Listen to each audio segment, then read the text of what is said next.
a mais um episódio da terceira temporada de podcasts do Lugares pelo Mundo. Eu sou Mariana de Viveiros, jornalista e nômade digital. Estou muito empolgada para esse episódio, que é especial. Os meus convidados são meu namorado, Marcelo Ortiz, brasileiro italiano, trabalha com marketing de esportes e marketing digital. E ele convidou um grande amigo dele, parceiro de muitas viagens, de muitas aventuras, é o Sam Momen. Ele tem 41 anos, é Sport Manager. Ele nasceu em Londres, cresceu no Rio de Janeiro. Meu fundo é em sua homenagem ao Cristinho ali. Obrigado. E mora em Madrid, na Espanha. O Sam e o Marcelo são o que eu chamo de viajantes nível avançado. Eles já conheceram os países considerados comuns para os turistas e daí eles resolveram desbravar territórios menos populares, uns países diferentões, vamos dizer assim. E é sobre esses países que eles vão falar hoje pra gente. Eu não conheço nenhum deles, quero muito conhecer e tenho certeza que vai ser um papo incrível. Primeiro, eu quero que vocês me contem rapidinho como vocês se conheceram, quando e como. É uma boa pergunta, Sam. A gente está celebrando agora em junho 10 anos que a gente tem uma amizade e a gente se conheceu na África do Sul. Meio que Suíça, mas na verdade na África do Sul, né? No jogo do Brasil e Portugal, eu lembro muito disso em Durban. Eu acho que a gente se conheceu no meio de uma galera, né, toda do mundo lá do esporte. E foi uma conversa mais de introdução e apresentação. E aí, quando a gente voltou para a Suíça, que realmente a amizade foi mais para frente, enfim, em vários eventos sociais e tal, e aí a amizade começou a se desenvolver. Mas vamos, então, começar a falar dos países diferentes. Vocês são as únicas pessoas que eu conheço que já foram para esses países, então eu estou muito curiosa. O primeiro é o Kosovo. Então, eu queria primeiro que vocês me contassem de onde surgiu a ideia e qual foi a motivação de cada um de vocês. Quem começa? Não, na realidade, eu e o Sam, a gente tem várias coincidências, mas a gente gosta muito de geografia, né? E desde que a gente se conheceu, o mundo sempre foi uma paixão muito forte. A gente mora na Suíça, né? E na época morava na Suíça também. E o Kosovo era um dos membros da UEFA, que seria uma federação de futebol, que não é reconhecida como um país por muitos territórios do mundo, né? Ou por muitos países. Então sempre foi algo. Mas o que eu acho que foi muito importante também, aqui na Suíça existe uma comunidade do Kosovo muito grande, eles vieram pós questões de guerra, né? De uma maneira triste. E eu tenho amigos do Kosovo. Então ter chance de visitar algo que eu tinha as dicas de locais, amigos meus, foi muito importante para minha decisão de ir para o Kosovo. Mas a ideia foi sua e você convidou o Sam? A gente estava no checklist de países, Sam. Qual que rola pois aí? Eu acho que essa ideia de quem surgiu ou de como é muito obscura, porque do nada surge o nome de um país e a gente vai atrás e acaba indo. Então, a gente tenta traçar certas coisas que a gente fala, putz, eu conheço alguém, eu não conheço. E como o Marcelo sempre fala quando viaja, ele gosta muito de conhecer pessoas, conhecer a cultura, e nada melhor conhecendo pessoas em cada lugar. Então, acho que eu não vou lembrar direito se foi a ideia do Marcelo, se foi minha ideia, mas sempre acaba que vamos para o Kosovo, vamos, e a gente acabou indo. E daí, quando vocês fecham o destino, como que vocês fazem o planejamento? Porque, assim, vocês são duas pessoas diferentes, né? Por mais que tenham gostos em comum, sempre tem interesses também que podem divergir, né? Como vocês costumam pensar no planejamento? Então, Mari, a gente acho que já se conhece com a experiência. Eu sei o estilo do Sam, o sabe o meu estilo. Nós somos pessoas diferentes, seres humanos diferentes, isso obviamente. A gente tem muitas coisas em comum, mas assim, eu acho que na hora de se decidir o plano, como a gente já se conhece, a gente chega num acordo do que eventualmente seria um passo. Para o Kosovo, por exemplo, algo muito importante, a gente chegou na capital, Pristina, mas algo muito importante, no meu ponto de vista, era visitar a família dos meus amigos que não estavam lá, mas a família estava, né? E a gente pegou um dia, um destino que não é turístico, e o Sam topou fazer comigo, a gente fechou com tipo um Uber, táxi, o dia inteiro, que foi até indicação dos locais, e nós saímos de só sair da capital, porque Pristina que a capital é um lugar que, em teoria, a galera vai sempre, mas a gente foi ver e foi uma fenomenal, porque a gente visitou a família. Aí eu vou querer saber agora do Kosovo, o que vocês fizeram lá, né? Então eu quero que vocês me contem, cada um, né, do seu ponto de vista, o que chamou mais atenção, o que marcou nessa viagem. Pode ser qualquer coisa, pode ser um lugar, uma comida, um encontro. Hospitalidade das pessoas. Acho que Marcelo apresentou uma família lá, das pessoas locais, e elas foram extremamente simpáticas e que quiseram mostrar tudo sobre o país, quiseram dar informações, quiseram que a gente realmente se sentisse em casa. Obviamente, isso é até normal quando alguém está querendo mostrar para você, mas, tirando isso, até nos lugares que eu e Marcelo a gente acabou indo apenas nós dois, a gente sentia muito que as pessoas queriam conversar, queriam mostrar, queriam falar que o Kosovo é diferente, seja da Albânia, seja de qualquer outro país, e que eles realmente têm uma identidade, eles têm a sua própria comida. E isso me chamou muita atenção. Foi realmente um país onde a hospitalidade foi muito marcante nesse sentido. Eu ia mencionar também isso, mas o que me marcou exatamente quando ficamos amigo do motorista até, e ele descobriu que a gente era brasileiro, e eu tava até com a camisa Brasil, eu nunca esqueço que a gente tava no Forte, ele virou e falou assim, gente, era pôr do sol, e falou, vocês são do Brasil? Eu adoro a novela Clone. Isso pra mim me marcou muito. Não foi que ele falou assim, eu adoro Pelé. Diferente da Papua Nova Guiné, que eu tava com o Brasil, falou, então isso foi uma coisa do Kosovo. Como o Brasil, as novelas do Brasil são famosas, enfim, já falando de uma novela de anos atrás, né? Então foi algo marcante para mim. E eu gostei da biblioteca na cidade de Pristina também, que a gente tem aquela biblioteca diferenciada, que é pública, e foi muito legal. A gente aprendeu muito nessa viagem, sabe? Eu acho que foi, assim, muito legal. Eu li o texto que o Marcelo escreveu, inclusive, aqui para Lugares pelo Mundo, e eu vi que nessa cidade do Pôr do Sol, vocês foram numa fonte que reza a lenda que quem beber a água da fonte casa com uma pessoa do país, é isso? É lenda, né? Sam, você bebeu a água? Porque o Marcelo eu vi na foto que bebeu, só que sinto informar que é realmente lenda, porque eu não sou do Kosovo. Exato. Eu sou brasileira, brasileiríssima.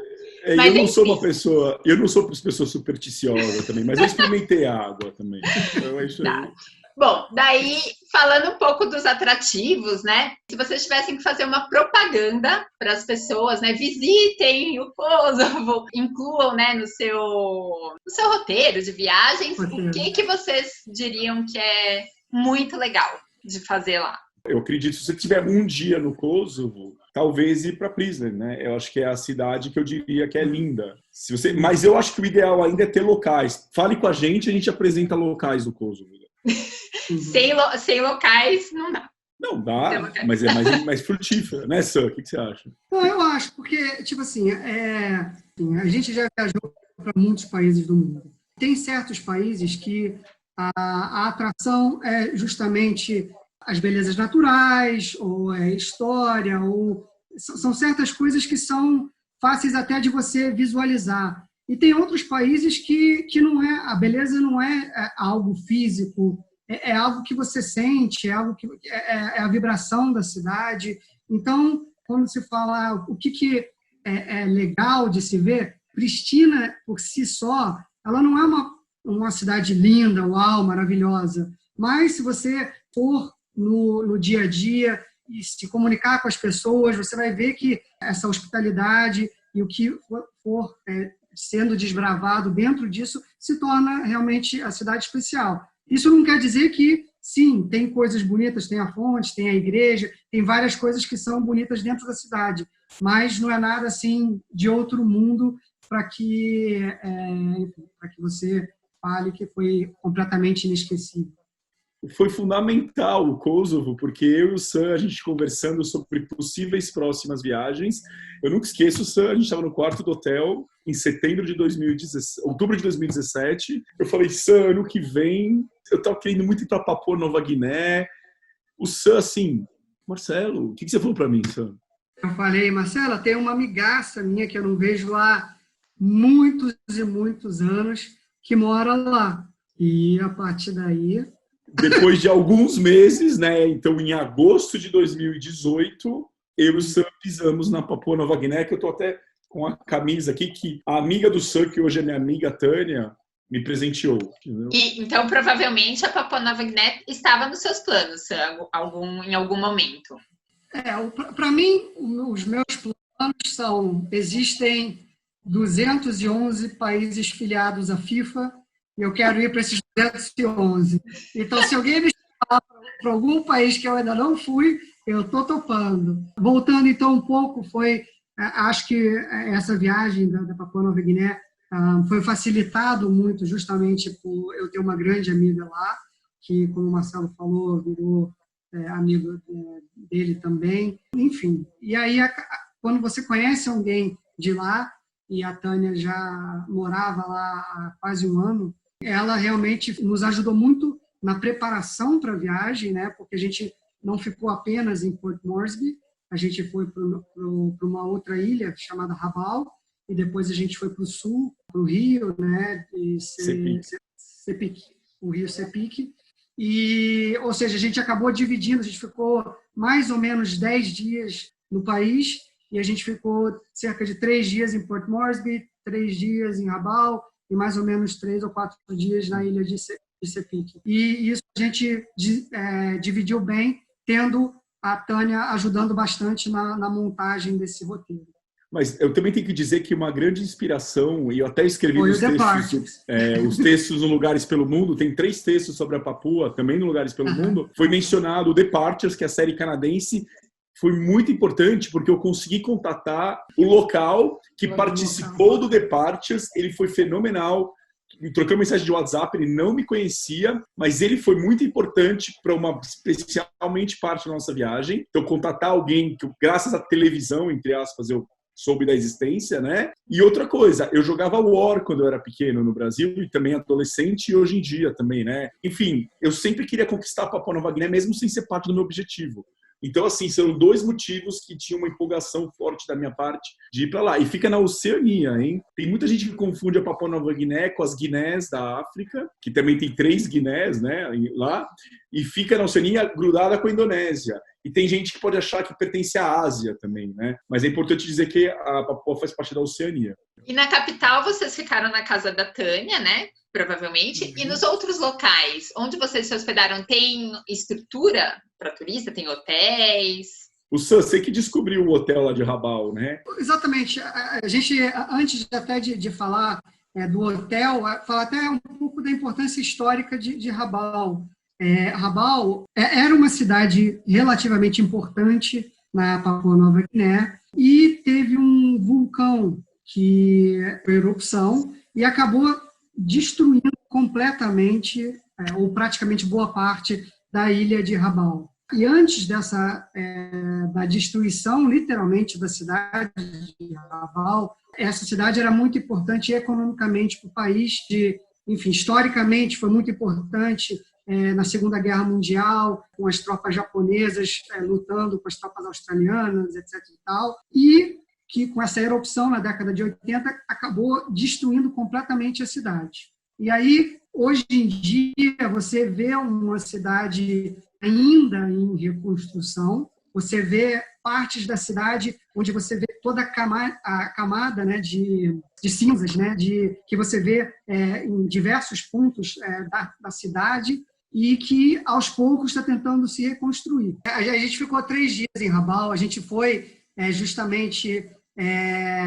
fez uma trilha, né, para subir justamente um dos vulcões, e você ainda vê que ela está em atividade, ainda tem fumaça saindo do vulcão. Bom, dito isso, como a gente encontrou hospedagem, foi da forma tradicional, de entrar num booking.com e achar alguma coisa. A gente não tem nada de tem que ter isso, tem que ter aquilo, tem aquilo outro. Foi um hotel bem simples, digamos assim, e que a gente ficou lá e a gente foi explorando diversos pontos da ilha. A gente no Brasil, pelo menos, eu não estudei muito do domínio do Japão durante a Segunda Guerra Mundial. O Japão estava chegando no Pacífico, descendo praticamente o Pacífico quase inteiro nas questões dos países asiáticos, especialmente, e o Japão queria chegar na Austrália. Só que a Papua Nova Guiné foi o ponto fundamental para se evitar que a Austrália fosse invadida. Então, em Rabaul, o Japão dominou Rabaul. Então, eu e o Sam, no nosso passeio por Rabaul, a gente entrou em túnel, o hospital foi feito na caverna, ainda tem os tanques, você vê resquícios da Segunda Guerra Mundial em Rabaul. Aviões, né, Marcelo? Aviões. Então, assim, é emocionante, o pessoal bem hospitaleiro, e não se vê muitos turistas. Eu te falo, na viagem como um todo, basicamente australianos, é um grupo que a gente encontra, até porque tem a Kokoda Trail, né, que a gente não fez inteira, a gente fez um pedacinho que são cerca de 97, quase 100 quilômetros, que não é em Rabaul, daí desce um pouco, e você tem australianos que fazem isso, porque foi aonde os australianos receberam a grande ajuda dos locais para se evitar que os japoneses chegassem. Enfim, então para o australiano fazer isso é uma honra, os que têm interesse, mas é tipo uma semana fazendo camping, acampando. A gente não tive tempo para fazer, eu adoraria, mas não tinha tempo nem condições financeiras. Pode voltar. Tem coisa para você. E o que mais chamou atenção? Não só em Rabaul, mas eu sei que tem uma coisa que eu adoro no texto do Marcelo, que é o Festival do Crocodilo. Eu adoro. Foi realmente legal, porque eu lendo, eu fiquei muito interessada. Essa parte da viagem que você está falando, da festa dos crocodilos, foi no sul da Papua Nova Guiné. Era o norte da Ilha Grande. Era mais ao sul de Rabaul, mas era, na realidade, o noroeste. Noroeste, exatamente. É sul de Rabaul, mas sul de Rabaul, noroeste de Port Moresby, digamos assim. E esse lugar que a gente foi, que é literalmente esse rio, que é o rio Sepik, o rio corta literalmente a Papua Nova Guiné e vai atravessando justamente para a Indonésia. É o terceiro maior rio do mundo. E a gente pegou um voo, e esse voo foi incrível, porque aí eu quero, inclusive, que o Marcelo fale sobre isso, porque a gente pegou um voo para onde a gente tinha que ir para a base, para depois a gente ir para o rio Sepik, que isso é aventura. A gente pousou no aeroporto e pegou um carro e foi 5 horas. Mas seria legal, justamente, Marcelo, você falar dessa experiência da gente saindo de Rabaul e indo para o Sepik. É importante dizer que, apesar de ser ilhas, a Papua Nova Guiné é muito complicada a logística marítima, né? Então, é um pouco caro, porque tem a questão de aérea, você precisa pegar. Então, o nosso voo saiu de Rabaul, parou na capital, Port Moresby, depois a gente fez a transferência para Wewak, né, para a gente chegar na capital. Nesse voo, foi muito louco, porque, coincidentemente, finalmente nasceu o Nicolas, que é o que eu estava em contato pelo WhatsApp, só que, em teoria, a gente só conseguiria se encontrar pelas agendas no final da nossa viagem por Moresby. Mas eu não acreditei, ele estava no nosso voo, porque ele também estava vindo lá da região de Rabaul, e ele foi fenomenal, porque ele tinha colocado a gente em contato com um amigo dele, porque a gente não tinha fechado o pacote com a agência turística, o que é muito comum para Papua Nova Guiné, os turistas. A gente foi 2 mochileiros, a gente tinha uma local, a Tânia, morando lá, mas a Tânia não foi com a gente na viagem. Mas enfim, e a gente chegou numa alta temporada, entre aspas, que é o Festival do Crocodilo, que já existe há mais de 10 anos, e turistas que vão para Papua Nova Guiné sabem da existência. Essa pessoa foi fundamental, pegou a gente no aeroporto e falou: vocês vão querer fazer o quê? Vocês fecharam algum pacote? Não. Ele arrumou o amigo que trabalha com ele, apresentou, puseram a gente tipo numa 4x4, uma picape, né, vamos dizer. A gente rodou 6 horas desse aeroporto da cidade numa estrada uma estrada horrorosa. Aí a gente chega no Rio e já estava escurecendo, né? Porque a gente pousou, era 10 horas da manhã, até a gente encontrar alguém que nos ajudasse para pegar esse carro, para ir 6 horas até o Rio. E fora que esse festival tem o Lower Sepik, o Mid Sepik e o Upper Sepik. E a gente chegou de carro no Lower Sepik. O festival era no meio, mais ou menos, do Rio. Só que como a gente chegou já tão tarde, a gente não tinha escolha praticamente, era literalmente o último barco que estava saindo e a gente falou, olha, ou a gente pega isso, porque a gente tem que imaginar que a gente está literalmente no meio do nada. Então a gente entrou no barco e falou, olha, vamos pegar esse motorizado, mas mesmo motorizado, eram 2 horas de barco até chegar no ponto do festival. Começou através de um pôr de sol lindíssimo, só que já depois de 1h20 de viagem, já era Breu. E a gente está falando no Rio, no Breu. E a gente chegou, a gente não tinha fechado, só tinha uma opção de acomodação e todos os turistas, o grupo pequeno de turistas que tinha ido, fechou com uma agência. A gente não tinha onde ficar, né? Nós chegamos, era um lodge, né? Era um lodge, exatamente. E aí, eu falava, não tem vaga. Só que tinha uns locais lá. Eles assim, bom, se vocês quiserem ficar na nossa casa, a gente pode. Eu acho que a gente pagou $10 cada um, que eu me lembre. Mas, gente, foi assim emocionante, porque a gente ficou na casa de uma família. A avó, que é a mãe dessa pessoa que prestou, deixou o quarto dela pra gente, só que eles não têm cama. Dormimos no chão. Então, assim, ela deu o aposento dela e a gente se sentiu honrado, porque, você vê a simplicidade. E uma coisa que me chamou a atenção, eles não têm nem antena de televisão lá. Hoje em dia, a TV já é uma coisa antiga. Mas aquela comunidade, eles cresceram sem isso. Para carregar o celular, a gente tinha que fazer um curto-circuito lá, lembra, Sam? Para a gente poder carregar, igual das fotos. Assim, o banheiro, tinha um banheiro lá, mas assim, era bem roots, né? Foi assim, uma super experiência emocionante. O Sam, ele tem uma coisa que eu aprecio nas viagens com ele, e principalmente nessa, eu acho, foi que ele começou a levar roupas muito legais de esporte, que ele não iria mais usar ou ele se sentiu tocado e doar. Então, esporte abre portas e ele... Nossa, Sam, eu não esqueço, você para essa família para agradecer, dando isso. Eu levei uns chocolates, principalmente suíços, né? Enfim, que isso é uma coisa que em geral eu levo. Então, foi emocionante interagir com uma família local, né? E não ficar com um grupo de turistas, né? Eu diria que isso foi marcante dessa passagem. E foi muito tocante também quando a gente se despediu deles, né? Porque era uma família, 4 ou 5 crianças na casa. Eles gostavam muito de estar com a gente, mas eles sentiam muito orgulho de que tinha essas 2 pessoas de fora dormindo na casa deles, etc. e tal. Inclusive, quando a gente se despediu, foi muito tocante também que eles prepararam meio que um lanchinho para a gente levar de volta. Era um punhado de arroz, 2 bananas e 2 caramelos. Tipo, era tudo que eles tinham. Eles não tinham mais do que isso. Assim, não, pelo amor de Deus, não dá isso pra gente, porque é tudo que vocês têm. Enfim, foi muito bonita essa parte. E o Festival do Crocodilo, na realidade, o crocodilo é um animal mais importante para as comunidades da região do Rio. Então, me lembrou um pouco, se pensar na cultura indígena brasileira, um mix com um pouco de carnaval, entre aspas, porque eles se vestem de uma maneira e fazem umas danças relativas ao que eles acreditam, né? Relativa ao que é muito importante. E é sempre em agosto esse festival. Dura 3 dias. E eu diria assim, sei lá, a gente até deu entrevista para a TV local, porque não tinha muitos turistas. Não era algo que você via muita gente. E só, eu acho que a semelhança com o carnaval é justamente todo mundo fantasiado, todo mundo pintado, todo mundo dançando, mas também uma competição. Ou seja, é uma competição entre os vilarejos locais ao longo do Rio Sepique.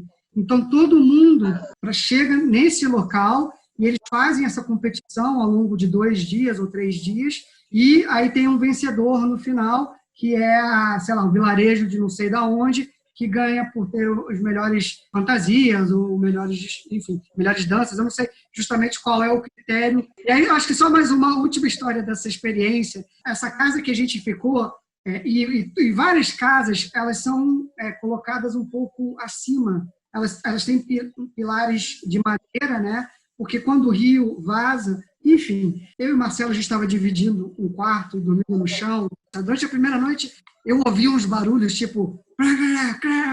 Quando acordou no dia seguinte, eu falei, Marcelo, você escutou esse barulho estranho? Ali, eu não escutei nada, eu dormi, não sei o que, não sei o que. Na segunda noite, de novo, eu escutei esse barulho. Mas literalmente embaixo de mim. Eu falei, o que é isso? Um barulho que meio que me acordava no meio da noite. E eu ficava, cara...